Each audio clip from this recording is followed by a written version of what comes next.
5h30 du matin, sur un parking, dans le sud de la Pologne. Agata Strzałka, 51 ans, s'apprête à monter dans une camionnette qui la conduira en Allemagne. Bonjour. Depuis 3 ans, elle y travaille comme auxiliaire de vie pour des personnes âgées qui ne peuvent plus vivre seules. À une station-service, elle rencontre d'autres Polonaises qui vont elles aussi dans le riche pays voisin. En Pologne, c'est simple. Il n'y a pas de travail pour elle.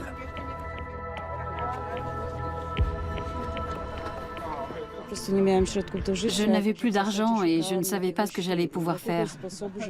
Alors je me suis dit que ce serait une bonne idée de travailler à l'étranger.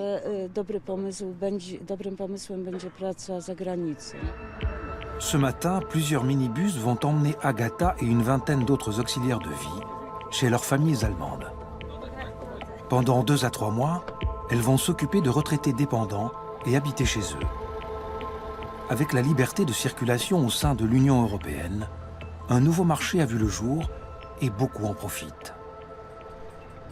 Mais quelles sont les conditions de travail de ces femmes? Combien sont-elles payées? Ce travail est-il légal? Et pourquoi les Allemands ne le font-ils pas eux-mêmes? Je n'ai encore jamais vu une Allemande faire ce travail. C'est vraiment dommage, mais je ne connais que des aides ménagères polonaises. Dans certaines familles, ces femmes ont des conditions de travail extrêmement difficiles.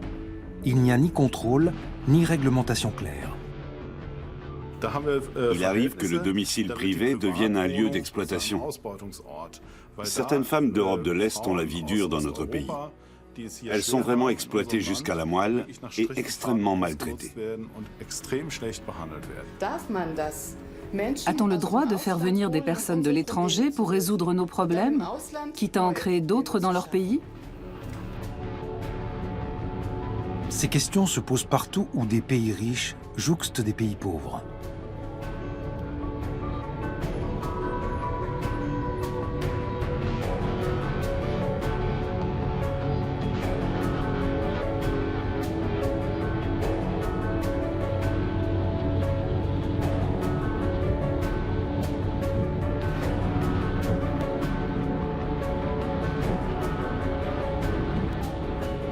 Piotr est chauffeur de bus. Depuis 2 ans, il conduit ces femmes qui lui parlent souvent de leurs conditions de travail inacceptables.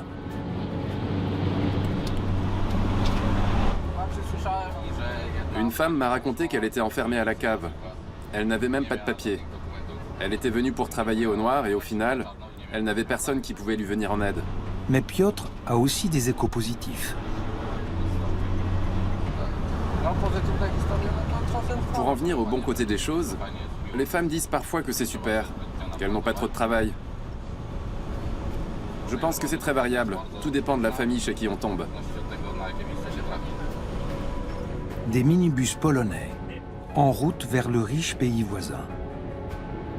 Ils conduisent chaque année plus de 100 000 femmes en Allemagne pour qu'elles s'occupent de personnes âgées. Nous ne pouvons pas accompagner Agata sur son lieu de travail. Au cours de nos recherches, nous nous heurtons sans cesse à de fortes réticences.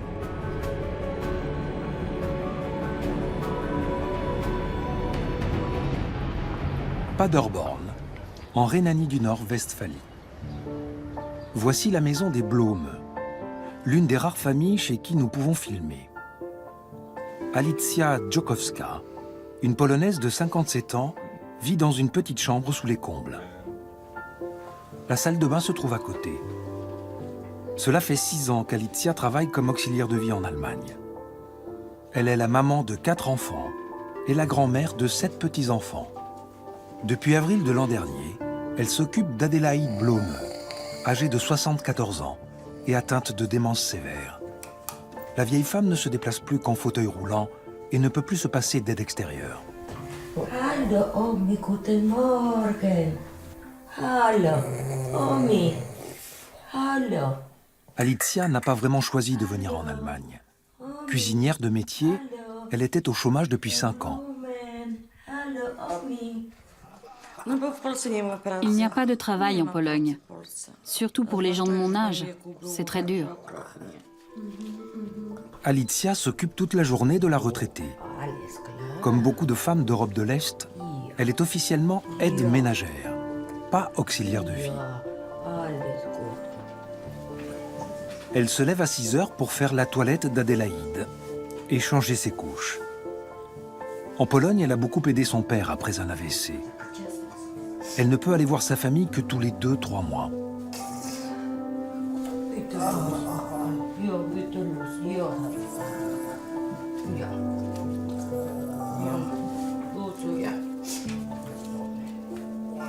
Ce sont surtout mes parents qui m'attendent. Quel âge ont-ils? Maman a 80 ans, papa 84. Comment vont-ils? Papa me réclame souvent. Quand il est sorti de l'hôpital, j'ai dû m'occuper de lui. Ce n'est pas à la portée de tout le monde d'assister un proche. À la maison, c'est moi qui faisais tout. Mes parents ont une baignoire et je devais leur donner le bain tous les deux. Quand il fallait les sortir de la baignoire, je ne sais pas. Je crois que le Seigneur Jésus me venait en aide. Je ne sais pas d'où je tenais cette force. Parce que papa est assez gros, un peu comme Madame Blum.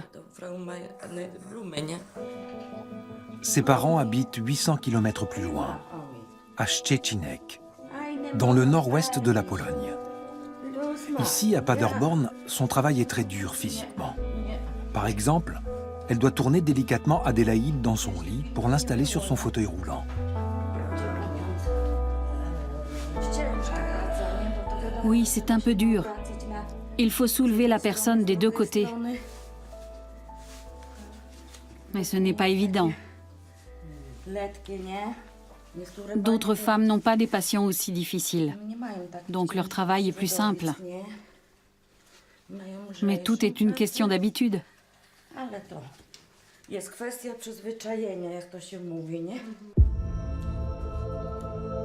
2 fois par jour, Alicja effectue cette procédure à l'aide d'un lève-personne électrique. Mais malgré cela, c'est épuisant. Et bien souvent, elle éprouve des douleurs après coup.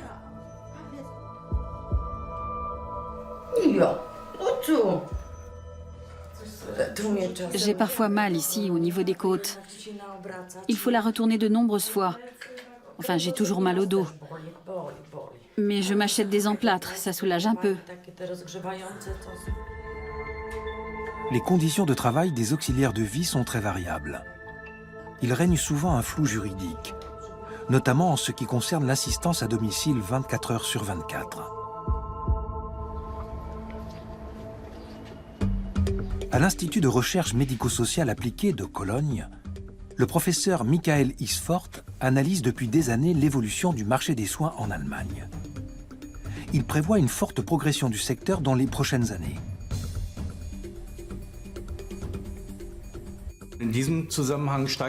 Vu le contexte, on a évidemment de plus en plus besoin de ces aides ménagères et de ces auxiliaires de vie qui viennent d'Europe de l'Est pour gagner leur vie en Allemagne. Sur la base de nos observations et de nos recherches, nous pouvons estimer qu'environ 150 000 personnes travaillent dans ce domaine en Allemagne. 150 000 actifs venus en majorité d'Europe de l'Est, c'est une estimation très prudente. D'autres experts qui prennent en compte le marché gris avancent un chiffre bien plus élevé. Les aides à domicile seraient jusqu'à 400 000 et se répartiraient très inégalement sur le territoire allemand.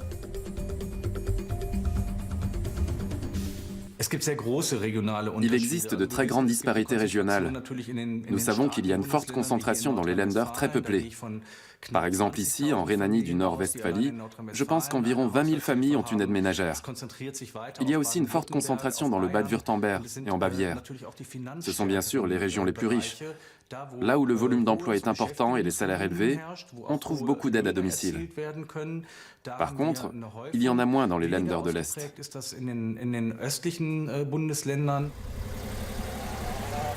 De plus en plus de familles choisissent de maintenir à domicile leurs proches dépendants, plutôt que de les placer dans une maison de retraite. Nous sommes à Borchen, à une dizaine de kilomètres du domicile d'Adélaïde Blome. Voici le service d'action sociale de Caritas. Chaque jour, un bataillon d'employés part d'ici pour dispenser des soins ambulatoires aux personnes dépendantes de la région. Mais il n'offre pas d'assistance 24 heures sur 24. Nous voulons savoir pourquoi. Si une famille me sollicitait pour une assistance 24 heures sur 24, je devrais faire appel à 4-5 collaborateurs pour pouvoir répondre à sa demande. J'arrive facilement à 8 000, 10 000 euros bruts par mois et je ne pense pas qu'une famille puisse payer cette somme. Ce n'est pas possible.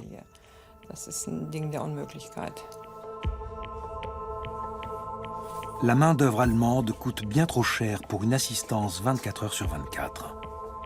Et ce n'est pas le seul problème. Si aussi peu d'Allemands sont auxiliaires de vie pour personnes âgées, c'est qu'il s'agit d'un travail très pénible et que s'installer au domicile du patient implique trop de sacrifices personnels. Et les chômeurs allemands? Les chômeurs allemands sont plutôt bien lotis.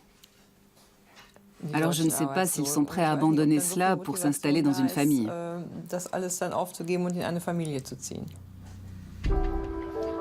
Retour au domicile d'Adélaïde Blome. Au début de sa maladie, elle n'était pas tributaire de l'aide d'Alicia. Jusqu'à ce qu'il meure, son mari s'est occupé d'elle. De plus, les services de soins ambulatoires venaient tous les jours pour donner un coup de main.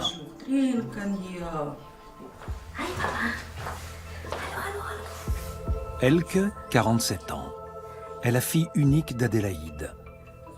Elle vient voir régulièrement si tout se passe bien. Au début de l'année dernière, sa mère était encore dans une maison de retraite où elle se sentait très mal. Elke a donc cherché de toute urgence une auxiliaire de vie 24 heures sur 24. À la maison de retraite, rien ne me plaisait. Il y avait beaucoup trop de patients. Et selon moi, on ne s'occupait pas bien d'eux. Elle voulait se lever, mais il n'y avait pas de lève-personne. Donc ce n'était pas facile de la bouger. Et en plus, il manquait de personnel. Résultat, on ne la sortait pas de son lit. Elle avait de plus en plus souvent les yeux fermés et ne réagissait plus quand on venait la voir. Maintenant, à la maison, il y a Alicia. Elle a tout de suite relayé mon père. D'ailleurs, ma mère l'appelle souvent maman et la réclame. Elle est devenue sa personne de référence parce qu'elle est là 24 heures sur 24. Ma mère va bien mieux depuis qu'elle a quitté la maison de retraite. Elke prépare aussi les piluliers de sa mère pour Alicia. Les auxiliaires de vie ne peuvent pas dispenser de soins médicaux. Chez les Blome, c'est Elke qui s'en charge. Toutes ces questions ont été abordées très tôt au sein de la famille. Je devais peut-être avoir 12 ou 14 ans quand ma mère m'a dit « Quand je serai vieille et que j'aurai besoin d'assistance, tu t'occuperas de moi. » Mais quand le moment arrive, on a son travail, on est dans la vie active, alors on n'a pas le temps. Il faut faire appel à quelqu'un. On a vraiment besoin d'une aide extérieure et c'est à nous de la trouver. Dans mon entourage, je ne connais que des Polonaises qui font ce travail. Ce sont toujours des étrangères. Alicia!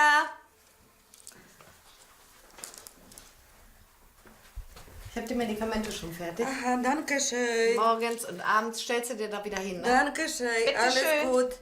Danke. Si Elke a trouvé Alicia par le biais de Caritas, la plupart des auxiliaires de vie qui travaillent dans des familles allemandes sont placés par des agences privées.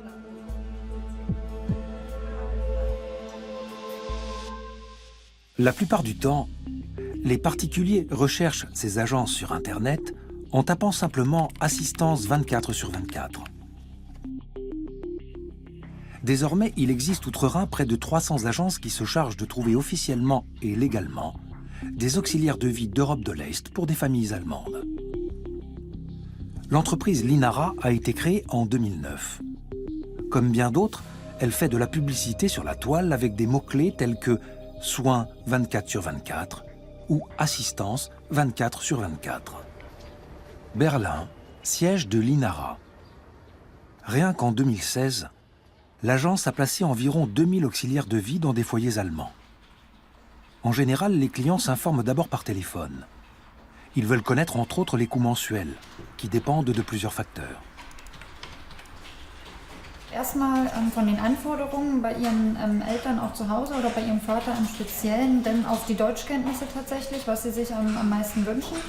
wenn es jetzt gute sein sollen und auf die Erfahrung, die auch die Betreuungsperson auch schon mitbringt, da liegen wir im Monat zwischen 2.200 und 2.800 Euro. Les familles peuvent réduire la facture grâce aux aides de l'assurance dépendance, par exemple. Si elles sont toujours intéressées, le personnel de l'INARA leur demande quel est l'état de santé de la personne à prendre en charge pour leur communiquer le chiffre exact. Wie sieht es aus bei Ihrem Vater mit der Bewegung und mit Treppensteigen, Baden, Duschen, An- und Auskleiden? Macht er das selbstständig oder braucht er Unterstützung? Une fois le dossier enregistré, les employés de l'INARA l'envoient à une de leurs agences partenaires en Europe de l'Est, par exemple en Pologne. Ils reçoivent ensuite un ou plusieurs profils d'auxiliaires de vie disponibles. Si l'offre est acceptée, la famille signe un contrat avec l'agence polonaise et non avec l'agence allemande.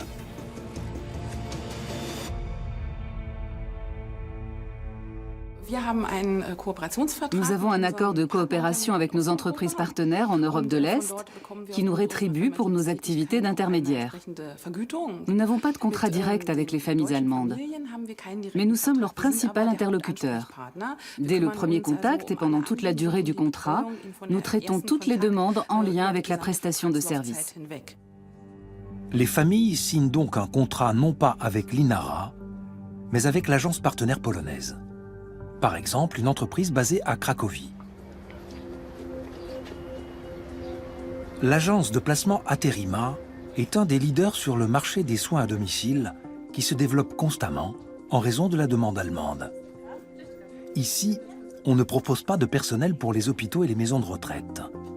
Depuis 2011, l'entreprise, tournée principalement vers le marché allemand, travaille avec l'INARA.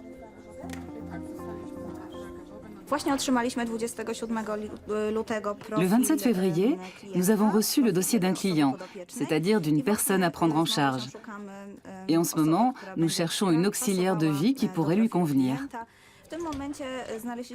Nous avons sélectionné le profil de Madame Mariola, que nous allons transmettre à l'agence l'INARA. Je pense que d'ici 2-3 jours, nous devrions recevoir une réponse et être fixés. Lorsque la famille allemande a donné son accord, Aterima signe le contrat avec elle et lui envoie une de ses auxiliaires de vie. Actuellement, l'agence fait travailler 700 personnes en Allemagne. L'entreprise privée basée à Cracovie veut évidemment réaliser elle aussi des bénéfices. Elle suit de près les résultats de ses collaborateurs pour les inciter à faire encore mieux. Les Polonaises qui souhaitent travailler en Allemagne contactent le service de recrutement d'Aterima par téléphone ou par Internet. La sélection se déroule en plusieurs étapes. Le poste est attribué aux meilleurs profils, à savoir ceux qui ont de l'expérience dans le domaine et des connaissances en allemand. De plus en plus d'hommes et de jeunes diplômés de l'université présentent leur candidature. Selon Aterima, cela s'explique entre autres par la rémunération qui est 2 à 3 fois plus élevée que le salaire moyen en Pologne. Le taux horaire minimum s'élève à 8,84 € brut, conformément au salaire minimum allemand. Ça fait environ 1 200 € net par mois pour un auxiliaire de vie. Aterima mise davantage sur la qualification des femmes qui ont généralement plus de 40 ans. Ici, elle participe à un séminaire pour apprendre à mieux s'occuper de personnes souffrant de démence. Si elles vont travailler en Allemagne, c'est parce que les écarts de salaire sont toujours énormes entre les deux pays. Des responsables d'Aterima nous confient que leurs auxiliaires de vie gagnent aujourd'hui près de 2 fois plus qu'il y a 10 ans. Contrairement à beaucoup d'autres qui travaillent au noir en Allemagne, les femmes envoyées par des agences telles qu'Aterima bénéficient d'une couverture sociale. Elles cotisent aux caisses de retraite et d'assurance maladie de leur pays d'origine.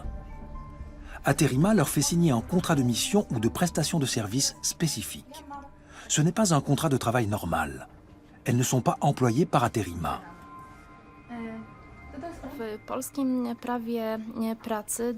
Dans le code de travail polonais, il existe un contrat de mission pour le travail qu'effectuent les auxiliaires de vie.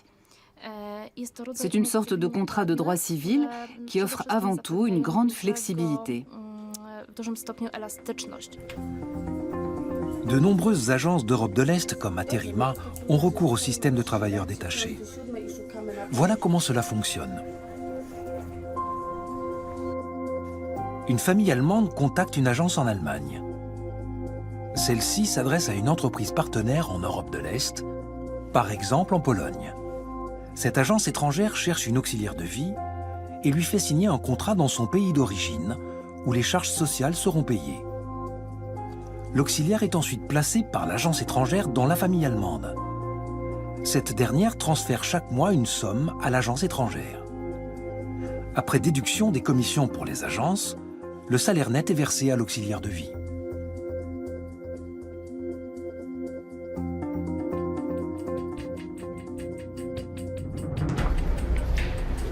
Bernhard Emmons, professeur d'éthique sociale à la faculté de philosophie et de théologie de Francfort, voit d'un œil critique le travail détaché et le placement d'auxiliaires de vie par des agences.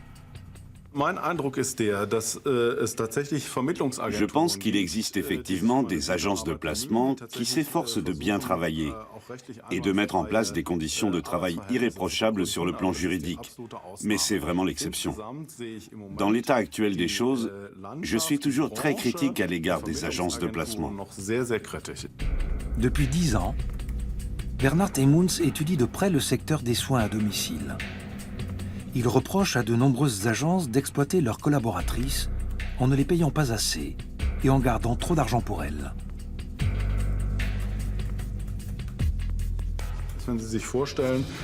Et dire que ces agences jouent seulement les intermédiaires.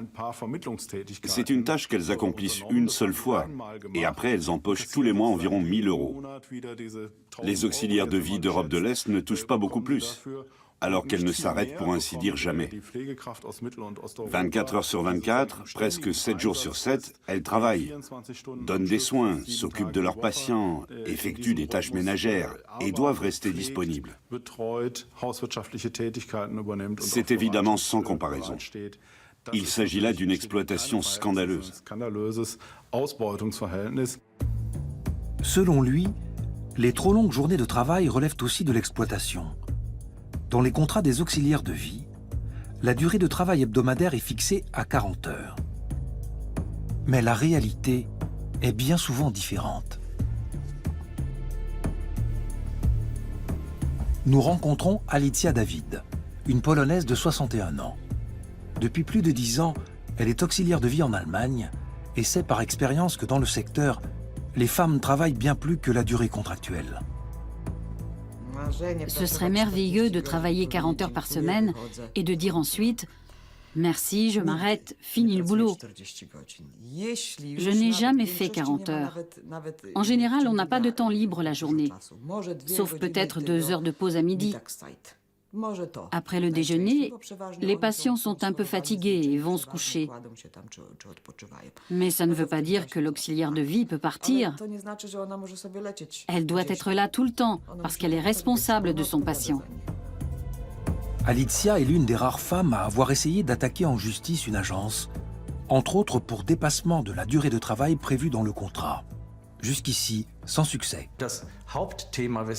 S'il n'existe pas véritablement de modèle légal, c'est en grande partie à cause du décloisonnement du monde du travail. Un particulier ou une famille ne peut absolument pas garantir à l'aide à domicile une journée de travail de 8 heures, avec des périodes de temps libre et une rémunération adéquate. Et c'est justement là qu'il y a exploitation. L'auxiliaire de vie ou l'aide ménagère doit rester disponible en permanence, 24 heures sur 24. Rothenburg an der Fulda, dans la Hesse. À la gare, nous rencontrons une auxiliaire de vie polonaise qui se rend chez son prochain patient.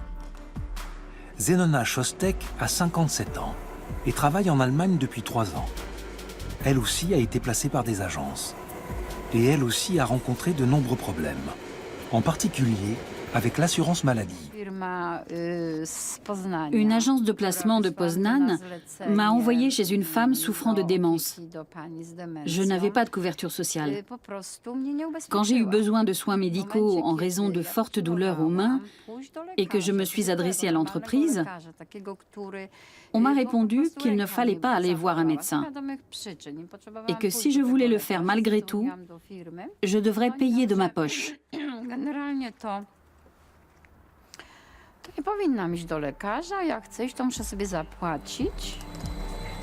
Zenona est tombée de haut.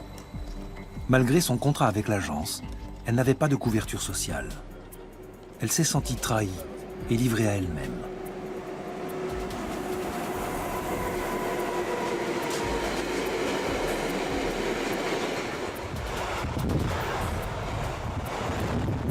Elle n'avait pas les moyens de payer le médecin de sa poche.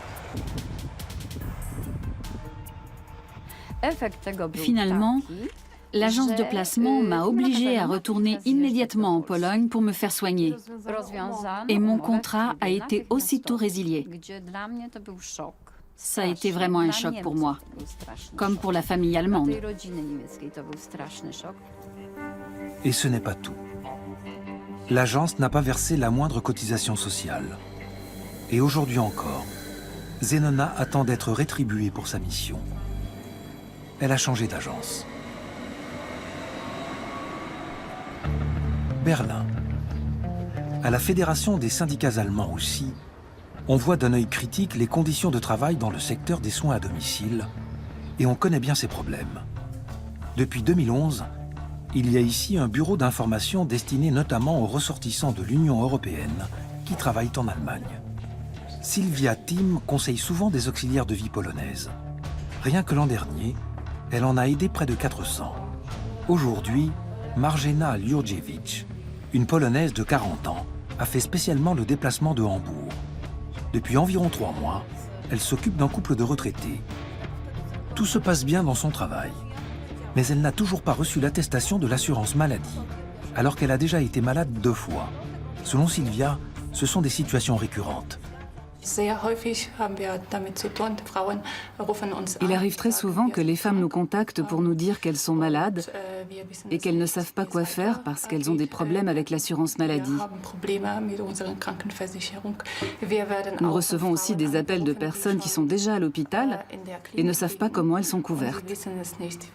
Elles n'ont pas de carte européenne d'assurance maladie qui leur permettrait de bénéficier de soins médicaux en Allemagne.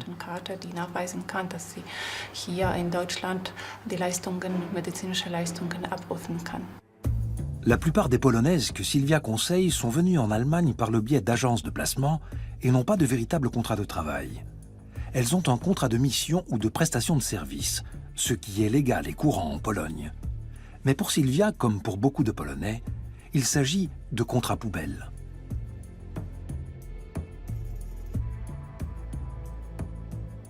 La majorité des femmes qui travaillent dans ce secteur ont des contrats poubelles. Le fait pour elles de ne pas avoir de statut de salarié présente de nombreux inconvénients. Elles n'ont pas le droit à des congés payés, elles ne sont pas rémunérées en cas de maladie et ne peuvent pas porter plainte au Conseil des prud'hommes. Avec ces contrats spéciaux, les entreprises qui fournissent des travailleurs détachés ne sont pas de véritables employeurs. Elles ont l'avantage de payer moins de charges sociales qu'avec de véritables contrats de travail. De leur côté, les auxiliaires de vie polonaises risquent de se retrouver en difficulté une fois à la retraite, faute d'avoir suffisamment cotisé. Pour Sylvia, c'est tout aussi scandaleux que les problèmes à répétition avec l'assurance maladie. Elle demande donc aux responsables politiques à Bruxelles d'agir. Il faut changer la réglementation sur les travailleurs détachés. Et puis, nous avons besoin de contrôles plus rigoureux. Il est inacceptable que quelqu'un travaille à l'étranger sans carte d'assurance maladie, comme ça arrive souvent. C'est très dangereux, surtout quand on exerce ce métier. On a affaire à des personnes qui sont très souvent malades, et donc le risque de contagion est important. Retour à Paderborn. Alicja Jokowska n'a encore jamais eu de soucis avec sa caisse d'assurance maladie. Cela tient à son statut particulier. Contrairement à la plupart de ses collègues qui sont placés par des agences privées, elle est venue en Allemagne par le biais de Carifer, une initiative de l'association Caritas en Rhénanie du Nord-Westphalie. Ce système créé en 2009 se distingue des entreprises commerciales. Par exemple, une collaboratrice qui parle polonais vient une fois par mois pour voir si tout se passe bien.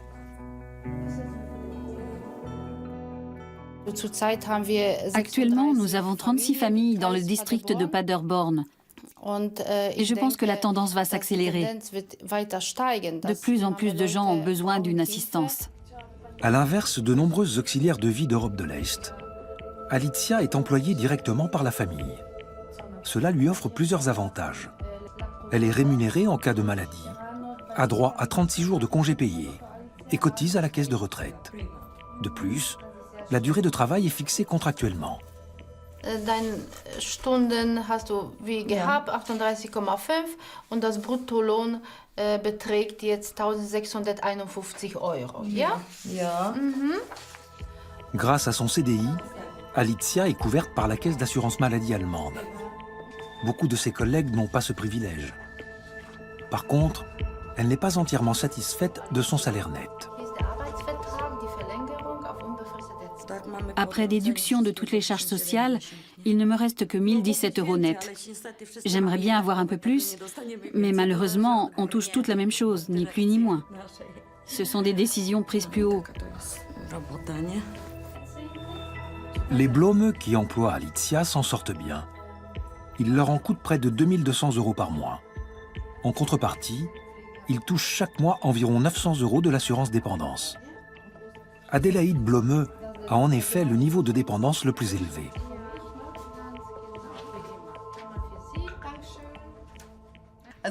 La maison de retraite et l'assistance à domicile coûtent à peu près la même chose. Mais à la maison, les soins sont de bien meilleure qualité. Une maison de retraite ne peut pas offrir l'équivalent. Le modèle de l'embauche directe fonctionne ainsi. L'auxiliaire de vie étrangère vient en Allemagne, éventuellement par le biais d'un intermédiaire, et elle est employée directement par la famille allemande. Les cotisations sociales sont prélevées en Allemagne. Le contrat garantit un salaire minimum, des congés payés et une durée de travail limitée. C'est le système le plus sûr au niveau juridique, mais aussi le plus coûteux pour les familles allemandes. L'association Caritas pour l'archevêché de Paderborn. C'est ici que le programme Carifer a été mis en place, entre autres pour améliorer les conditions de travail des Polonaises. Claudia Mennebrücker a participé dès le début au projet. Les familles paient environ 2200 € pour le programme Carifer. La plus grosse partie, soit environ 2100 €, correspond au salaire de l'auxiliaire de vie. Sur ce salaire sont prélevés les impôts et les cotisations sociales en Allemagne. L'employé bénéficie donc d'une couverture sociale. C'est une différence fondamentale par rapport à d'autres modèles qui existent dans ce secteur. Depuis 6 ans, Alicia est auxiliaire de vie en Allemagne. Elle fait partie des quelques 350 Polonaises employées par des familles allemandes via Carifer. Elle n'a jamais travaillé au noir, contrairement à beaucoup de ses compatriotes.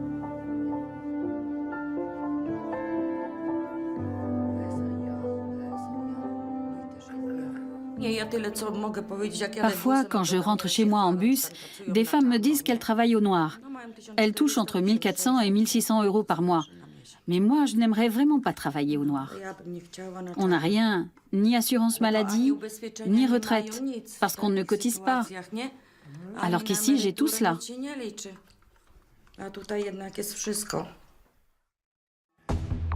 Nous menons une expérience.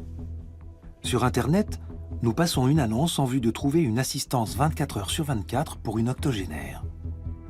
Nous recevons rapidement de nombreuses réponses. La plupart proviennent d'agences de placement. Mais il y a aussi beaucoup de femmes d'Europe de l'Est qui nous proposent directement leurs services. Nous voulons savoir si elles travaillent légalement et nous passons des appels vidéo. D'abord, avec une Bosniaque. Chez ma dernière patiente, je touchais 1400 € par mois. J'étais payée cash. Et pour votre couverture sociale?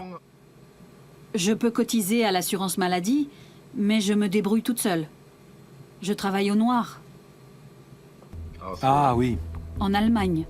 Nous sommes contactés par une autre auxiliaire de vie qui vient de Pologne et qui demande 1500 € par mois. Comment on fait pour l'argent? Je vous paye directement ou on fait un contrat? Est-il possible de ne pas me déclarer? Ok. Il y a deux options, le mini-job ou le travail au noir. Oui, voilà. Souvent, la main-d'œuvre étrangère vient en Allemagne sur la base d'un accord oral pour travailler au noir. Il n'y a pas d'obligation contractuelle ni de cotisation sociale. Tout se fait par une poignée de main. Mais cela présente un gros risque pour les deux parties, car ils s'exposent à des sanctions pénales. Le travail dissimulé est très répandu dans le secteur des soins à domicile. Le plus grand syndicat des agences de placement allemandes avance un chiffre qui fait froid dans le dos.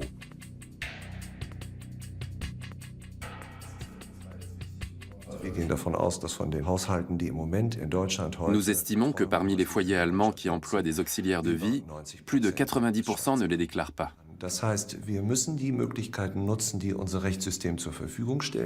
Nous devons utiliser les moyens que notre système juridique met à notre disposition. Je pense bien sûr aux contrôleurs fiscaux qui pourraient porter leur attention sur les personnes qui travaillent au noir. Berlin. Voici le bureau du directeur de la santé du gouvernement fédéral allemand. Karl Josef Laumann connaît l'importance du travail non déclaré dans le secteur des soins à domicile. Il sait aussi qu'on demande plus de contrôle, mais il n'a pas de marge de manœuvre.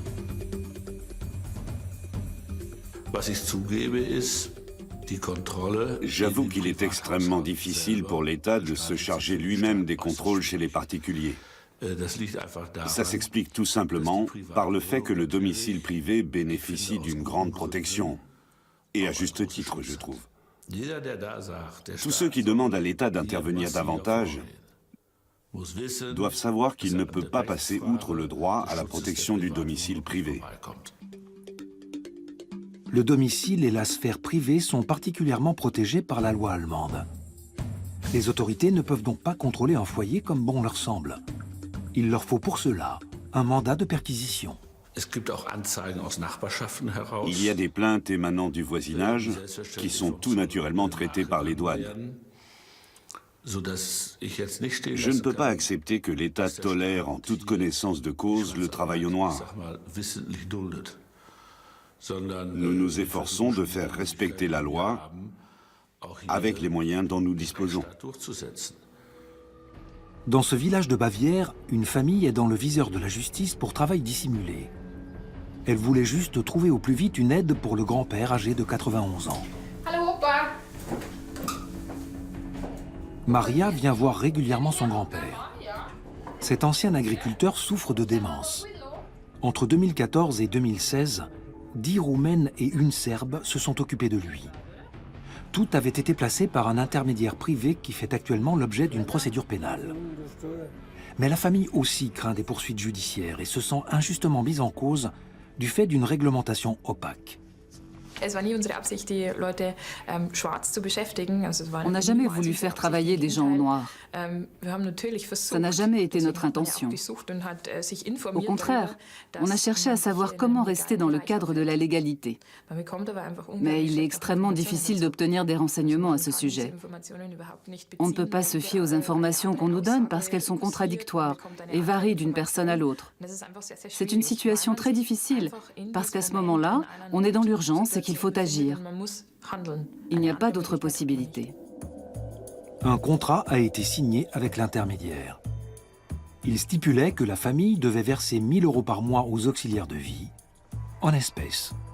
Par ailleurs, elle recevait chaque mois de l'intermédiaire une facture d'un peu plus de 88 € pour les charges sociales, y compris les cotisations à l'assurance maladie. On pensait bien sûr que ces 88 € qu'on payait par virement couvraient les charges sociales et l'assurance maladie des auxiliaires de vie. On se disait qu'il s'agissait peut-être des charges dans leur pays d'origine, d'où un montant plus faible.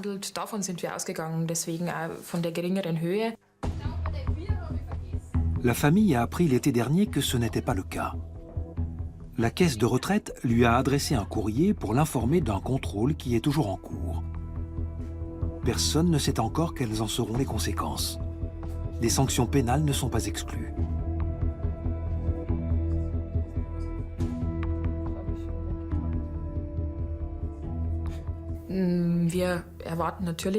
On s'attend évidemment à devoir payer le rappel des cotisations sociales et on craint aussi de recevoir une sanction de la part du tribunal ou même, dans le pire des cas, de faire l'objet d'un mandat d'arrêt. Toute la famille s'est réunie pour parler de ce qui se passait et voir ce qu'on pouvait faire, quels étaient nos recours. Maria n'aurait pas pensé que la prise en charge de son grand-père causerait autant de problèmes. Elle n'est pas un cas isolé. La caisse de retraite allemande contrôle actuellement environ 1300 foyers dans tout le pays. Michael Moser est avocat et représente une soixantaine de familles qui doivent rembourser entre 5 000 et 30 000 euros à l'assurance vieillesse. Il veut essayer de récupérer l'argent de ses clients auprès de l'intermédiaire. Pour lui, ce procès a une portée nationale, et pas seulement à cause de l'ampleur du préjudice économique. 17 millions d'euros de cotisations sociales qui n'ont pas été payées, ça indique selon moi une faille dans le système. Les familles n'arrivent pas à organiser légalement une assistance 24 heures sur 24. Les offres légales sont bien trop chères. Donc nous sommes face à un dilemme. Les soins à domicile coûtent très cher et les personnes qui en ont besoin ne sont pas soutenues par le législateur et les pouvoirs publics. Tribunal d'Augsbourg, en Bavière. C'est ici qu'a lieu le procès contre l'intermédiaire allemand qui a placé pendant des années des aides à domicile, roumaines pour l'essentiel, dans les familles. L'accusé et ses avocats déclinent notre demande d'interview. Le ministère public accuse l'individu d'avoir incité à ne pas payer ou même à détourner les cotisations sociales dans plus de 13 000 cas. L'intermédiaire n'est pas le seul à devoir craindre des sanctions pénales. Une enquête a également été ouverte contre les particuliers. Ils sont devenus employeurs sans s'en rendre compte. Et à ce titre, ils auraient dû verser des cotisations sociales pour leurs auxiliaires de vie. Retour à Paderborn. Les Blome n'ont pas de souci à se faire. Le système de l'embauche directe coûte certes plus cher, mais il est légal. Alicia est cuisinière de métier et elle aime préparer les repas d'Adélaïde. Elle fait la cuisine et lui sert son repas 3 fois par jour. Je cuisine ce qui me plaît. Mamie mange de tout. Elle raffole des raviolis polonais, des pierogi. Elle aime aussi le chou farci et les boulettes de viande. Enfin, elle mange de tout. Quoi que je fasse, elle se régale. Alicia s'occupe aussi du ménage, de fond en comble.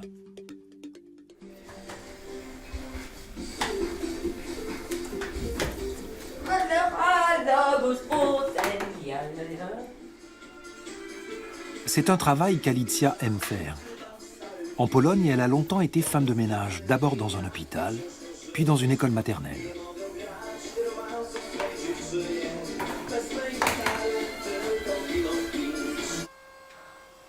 Vers 18 h, elle remet Adélaïde au lit. Ensuite, elle s'occupe de tout ce qu'elle n'a pas pu faire pendant la journée. Ou alors, elle appelle chez elle.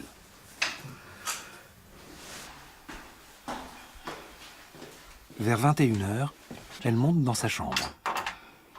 Mais elle ne peut jamais vraiment décompresser, comme beaucoup de ses collègues.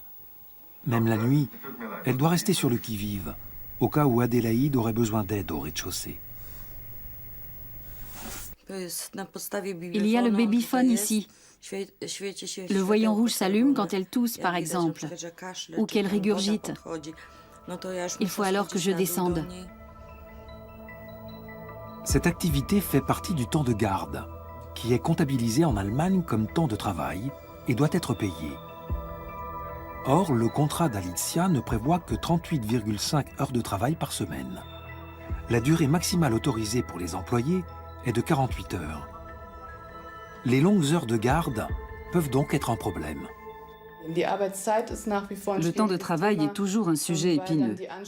Comment respecter la réglementation en matière de temps de garde? Que faire quand on ne peut pas s'en tenir aux 11 heures de repos réglementaires parce qu'un patient doit aller aux toilettes la nuit? Ce sont des problèmes inhérents à ce modèle. Si l'auxiliaire de vie doit effectuer des heures de garde, comment les intégrer dans le temps de travail hebdomadaire fixé à 38,5 heures dans le contrat? C'est un point qui doit être éclairci avec la famille. Il faut aussi voir avec elle comment on peut libérer du temps pour l'auxiliaire de vie afin de respecter la convention et de s'en tenir à la durée de travail contractuelle. Pour contourner les problèmes juridiques liés au dépassement de la durée contractuelle, les Européennes de l'Est travaillent de plus en plus en indépendantes. L'auxiliaire de vie étrangère vient en Allemagne où elle travaille en tant qu'entrepreneur individuel. En général, elle signe un contrat directement avec la famille allemande et paie les taxes et les charges sociales dans son pays d'origine. Bien souvent, on fait appel à un intermédiaire qui prend une commission. Pour le plus grand syndicat des agences de placement allemandes, le travail indépendant et le travail détaché sont deux modèles juridiquement viables. Ils souhaitent que les pouvoirs publics se montrent plus ouverts sur ce point. Les deux modèles sont légaux, pourvu qu'ils respectent les conditions requises. Simplement, nous réclamons une sécurité juridique. Mais ces modèles contractuels sont-ils vraiment légaux? La question fait débat. Christiane Broers enseigne le droit social à l'université d'Oldenburg. Elle s'intéresse depuis longtemps aux conditions de travail précaires des femmes d'Europe de l'Est. Contrairement au syndicat des agences de placement, elle dénonce tous les modèles de travail des auxiliaires de vie. Les modèles proposés ne sont pas acceptables sur le plan juridique. Il est extrêmement préoccupant d'employer du personnel de cette manière. D'abord, il s'agit de salariés. Donc, il n'est pas possible de les faire travailler en tant qu'indépendantes, de les employer sous ce régime. Ensuite, le recours à des salariés pose un problème juridique parce que cela enfreint le droit social, la législation sur le temps de travail et parce que les femmes ne touchent pas le salaire auquel elles ont droit. Donc, dans certains cas, les familles peuvent être obligées de payer des rappels et doivent s'attendre aussi à verser par la suite des cotisations sociales. C'est dangereux pour elles, juridiquement inacceptable et très préoccupant.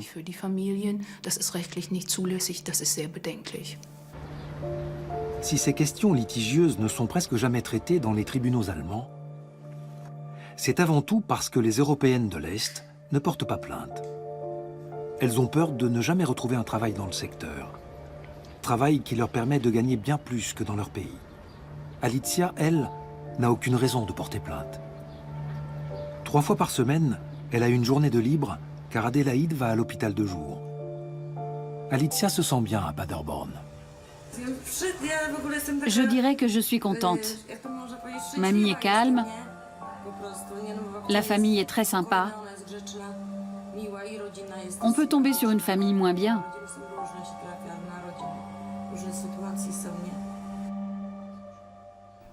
Malgré tout, Alicia pense souvent à la Pologne et à sa famille.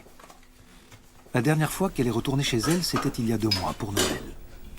Et quand elle a le mal du pays, elle écoute des chansons polonaises. Elle aime tellement chanter.